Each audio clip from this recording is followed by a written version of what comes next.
मैं लद्दाख में हूं और आप देख रहे हैं सिंधु नदी को बहते हुए यहाँ, और वो जो पहाड़ियाँ हैं उनके पीछे नुब्रा और चांगथांग के वो इलाके हैं जहाँ पर ये तनाव बढ़ता जा रहा है। हजारों सैनिक वहाँ ले जाए जा चुके हैं। सुनने में आया है चीनी वायुसेना के जहाज भी वहाँ तैनात किए गए हैं, और 1 घंटे पहले भारतीय वायुसेना के जहाज भी मेरे ऊपर मंडरा रहे थे।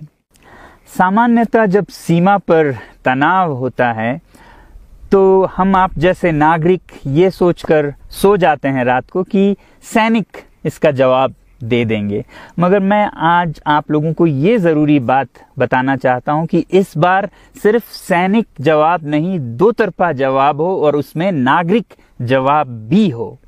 तो आप जैसे नागरिक दिल्ली, मुंबई और बेंगलोर और अनेक शहरों से क्या कर सकते हैं इसमें, ये समझने के लिए पहले हमें समझनी होगी चीन की ये हरकत और वो ऐसा क्यों कर रहा है।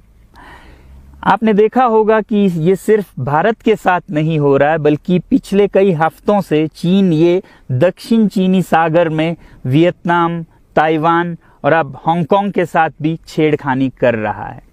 और मेरा ये विश्लेषण है कि वो ये सब किसी देश के साथ दुश्मनी के वजह से ज्यादा अपने अंदर की समस्याओं को सुलझाने के लिए कर रहा है।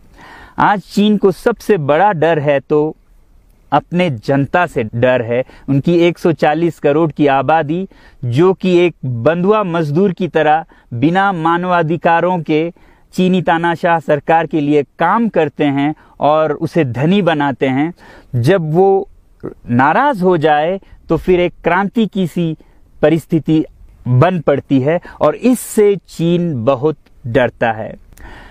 आज कोरोना के प्रकोप के बाद चीन में फैक्ट्रियां बंद हैं, एक्सपोर्ट्स बंद हैं और बेरोजगारी 20% तक बढ़ चुकी है। लोग बहुत नाराज हैं, क्रांति हो सकती है, तख्ता पलट हो सकता है। इसीलिए चीन पड़ोसियों से दुश्मनी करके अपनी जनता को अपने साथ जोड़ने में लगा हुआ है, और ये पहली बार नहीं कर रहा है। 1962 में जब भारत के साथ जंग की तो वो जंग भी उसने अपने जनता को संभालने के लिए की थी। तब 4 साल का अकाल और भूखमरी हुई थी, और इससे ध्यान हटाने के लिए ये जंग की थी।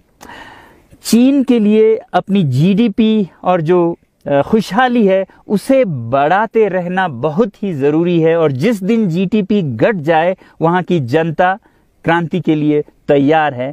मैं तो कहता हूं कि इस बार भारत की बुलेट पावर से भी ज्यादा वॉलेट पावर काम आएगी। जो नागरिक पैसा खर्चते हैं चीन के सामान को खरीदने में, जरा सोचिए, हम आप भारतीय उद्योग को मारकर चीन से मूर्तियों से कपड़ों तक हर साल 5 लाख करोड़ के सामान खरीदते हैं, और फिर यह पैसा आगे जाकर हमारे सीमा पर हथियार और बंदूक बनकर हमारे सैनिकों के मौत का कारण बन सकती हैं।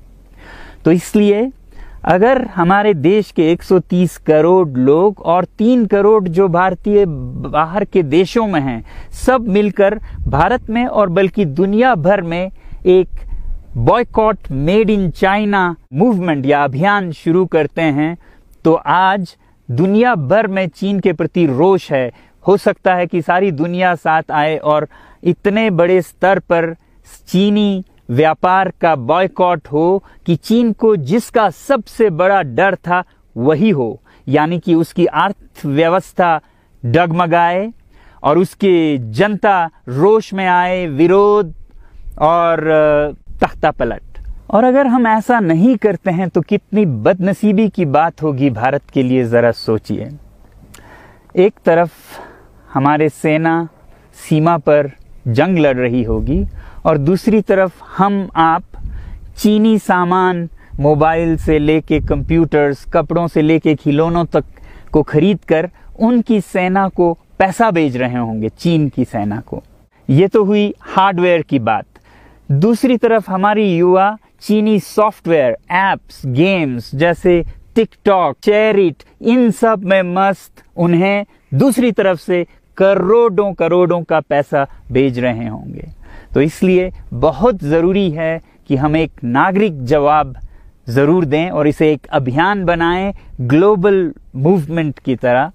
ये बॉयकॉट मेड इन चाइना का जो अभियान है वो भारत के लिए भी एक वरदान साबित होगी। जैसा कि हमारे प्रधानमंत्री ने एक विजन हमें दिया था स्वावलंबन का, सेल्फ रिलायंस, वो तब हो सकता है जब हमारे अपने उद्योग फले फूलें। और जब हम बॉयकॉट करते हैं इन सामान का तो अपने देश के उद्योग का, उत्पाद का हम प्रयोग करेंगे और उससे मजदूरों को रोजगारी मिलेगी और सारा देश खुशहाल होगा। बजट होगा कि हम और अच्छी तरह से टक्कर ले सकें सीमा पर भी।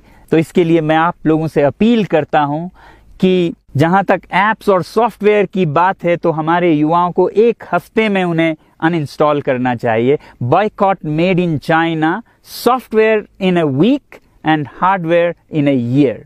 क्योंकि साजो सामान के लिए वक्त लगेगा हमारे अपने देश से और बाहर से विकल्प निकलने तक, तो उसे हम 1 साल के अंदर कर सकते हैं। तो ये हम न सिर्फ अपना प्रतिज्ञा करें बल्कि 100 और लोगों को इसके बारे में समझाएं, शेयर करें सोशल मीडिया पर, और हमारी जो मीडिया है वो जनता तक, देश के कोने कोने तक पहुंचाए। और जैसे ही इसका असर दिखने लगेगा, इंटरनेट से ऐप्स लाखों में, करोड़ों में अनइंस्टॉल होंगे, तो चीन को संदेश साफ जाएगा और यही एक तरीका उसे मेज पर पहुंचा सकती है जहां पर की बातचीत हो शांति की। तो जाते जाते मैं ये बता दूं कि मैं क्या करने जा रहा हूं। इस फ़ोन पर जो भी चीनी ऐप्स हैं उन्हें तो मैं 1 हफ्ते में हटा रहा हूं, बल्कि ये फ़ोन जो कि चीन में बना है इसे भी मैं 1 हफ्ते में अपनी ज़िंदगी से अलग कर रहा हूं और 1 साल के अंदर हर वो चीज़ जिस पे मेड इन चाइना लिखा है उसे ज़िंदगी से निकालने जा रहा हूं। हमें चीन से, चीनी लोगों से कोई समस्या नहीं है, चीनी सरकार और उनकी रवैयों से समस्या है। जब तक चीन में परिवर्तन ना हो हमें ऐसा करना होगा। और आप लोगों से मैं अपील करता हूं कि आप अपने शहर में, अपने मोहल्ले में ऐसे इवेंट्स करें जहां लोग प्रतिज्ञाएं करें कि चीनी सामान का बहिष्कार करें जब तक चीन में परिवर्तन ना हो। और मैं सालों से कहता रहा हूं कि 21वीं सदी में देश के लिए जान देने की नहीं बल्कि जिंदगी देने की जरूरत है।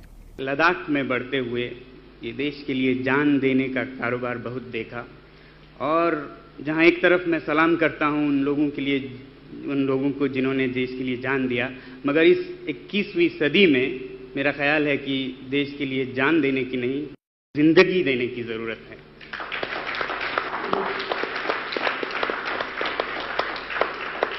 तो आप भी निभाइएगा अपना रोल। जय हिंद।